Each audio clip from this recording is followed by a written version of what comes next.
आपके bank account में पैसा पड़ा है 50,000, 2 लाख, 5 लाख, 10 लाख, और उस पैसे पे आपको मिल रहा है क्या, सिर्फ 2% या 3% का इंटरेस्ट। अब एक सवाल पूछता हूँ आपसे, क्या आपका पैसा काम कर रहा है या बस यूं ही पड़ा हुआ है?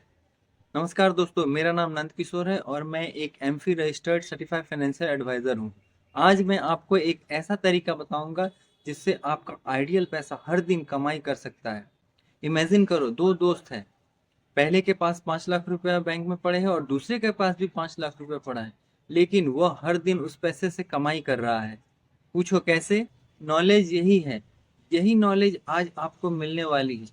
लिक्विड ईटीएफ क्या है?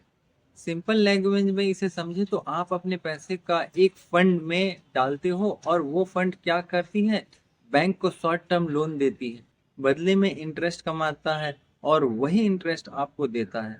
आप बैंक को पैसा दे रहे हो लेकिन इनडायरेक्टली और ज्यादा स्मार्ट तरीके से। लेकिन असली सवाल, रिस्क कितना है? रिस्क ऑलमोस्ट यहाँ पर जीरो के आसपास ही होता है। क्यों? क्योंकि यहाँ पैसा शॉर्ट टर्म लोन में जाता है, गवर्नमेंट सिक्योरिटीज कोलेटरल होती है, सिस्टम रेगुलेटेड होता है। मतलब यह एफडी से भी ज्यादा प्रिडिक्टेबल हो सकता है शॉर्ट टर्म के लिए। अब आते हैं सबसे इंपॉर्टेंट पार्ट पर कि यहाँ पे रिटर्न कितना मिलेगा। सेविंग अकाउंट्स में आपको सिर्फ 2 से 3% का ही रिटर्न मिलता है और लिक्विड ईटीएफ में आपको यहाँ पे 6 से 7% का रिटर्न मिलता है। लेकिन यह लॉन्ग टर्म के लिए वेल्थ टूल नहीं है, यह स्मार्ट पार्किंग टूल है। अब सबसे पावरफुल पार्ट, कब यूज करना चाहिए हमें इस लिक्विड ईटीएफ का? Number one, short term money.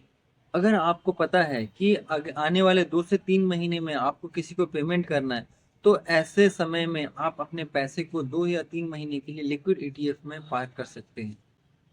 Demat ideal cash, stock बेच दिया है और आपका पैसा यूं ही पड़ा हुआ है क्योंकि आपको उस पैसे की आने वाले समय में जरूरत है। हो सकता है 2 4 महीने में उस पैसे की जरूरत है, इसलिए आप दोबारा स्टॉक नहीं खरीद रहे हैं। लेकिन उसी पैसे को आप दोबारा से लिक्विड ईटीएफ में ट्रांसफर कर सकते हो, डाल सकते हो, और लिक्विड ईटीएफ में एक आइडियल 6 से 7% का आप ग्रोथ भी ले सकते हो उस आने वाले 3 से 4 महीने के लिए। और नंबर 3 पे आता है इमरजेंसी फंड के लिए हम इसको यूज कर सकते हैं।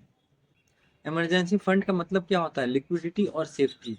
तो यहाँ पे इस ईटीएफ में आपको लिक्विडिटी भी मिलती है और सेफ्टी भी मिलती है कि हम अपने इमरजेंसी फंड को, 3 या 6 महीने का इमरजेंसी फंड होता है, उसे हम कहाँ पार्क करें? तो हम उसे ईटीएफ में भी, लिक्विड ईटीएफ में पार्क कर सकते हैं, जहाँ पे हमारा पैसा बिल्कुल सेफ रहेगा और साथ में 6 से 7% का रिटर्न भी मिलता रहेगा।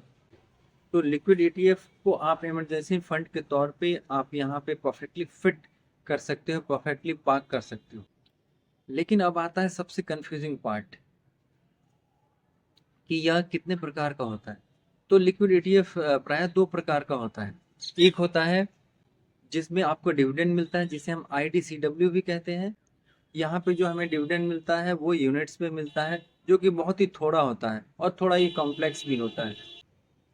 दूसरा है ग्रोथ ईटीएफ, एनएवी बढ़ती है, सिंपल अंडरस्टैंडिंग है, बहुत ही आसानी से आप इसे समझ सकते हो, आसानी से यहाँ से आप एग्जिट भी कर सकते हो। अब हम बात करते हैं सबसे इम्पोर्टेंट मिस्टेक्स का, कि लोग अक्सर क्या मिस्टेक करते हैं। लोग इस लिक्विड ईटीएफ को लॉन्ग टर्म इन्वेस्टमेंट समझने लगते हैं, ये सबसे बड़ी गलती है। बिना एनएवी चेक किए इसे हम खरीद लेते हैं, यह भी एक मिस्टेक है। और मार्केट प्राइस पर ब्लाइंड नहीं खरीदना, ये तो बिल्कुल ही गलत होता है। तो इस इन सब चीज़ों से आप बच। और आप जब भी लिक्विड ईटीएफ खरीदें तो इन बातों का याद रखें, जैसे जैसे इंडिकेटिव एनएवी चेक करिए, लिमिट ऑर्डर यूज करिए खरीदने के टाइम में, ना कि मार्केट ऑर्डर पे खरीदिए। स्मार्ट इन्वेस्टिंग सिर्फ पैसा कमाना नहीं है, पैसे को सही से मैनेज करना भी होता है। अगर आपका पैसा आइडियल पड़ा हुआ है तो आप ऑलरेडी लॉस में हो। अगर आप सीखना चाहते हो कि कहाँ एसआईपी करें, कहाँ सेफ इन्वेस्टमेंट होगा और कैसे ये पूरा का पूरा पोर्टफोलियो हम बैलेंस कर पाएंगे, तो कमेंट करें स्मार्ट मनी। और इस वीडियो से कुछ सीख मिली हो आपको, तो आप अपने प्यारे दोस्तों को जरूर शेयर करें और चैनल को सब्सक्राइब कर लें, ताकि आने वाले नेक्स्ट पावरफुल वीडियोस के लिए आपको नोटिफिकेशन समय समय पर मिल सके। थैंक यू दोस्तों, जय हिंद।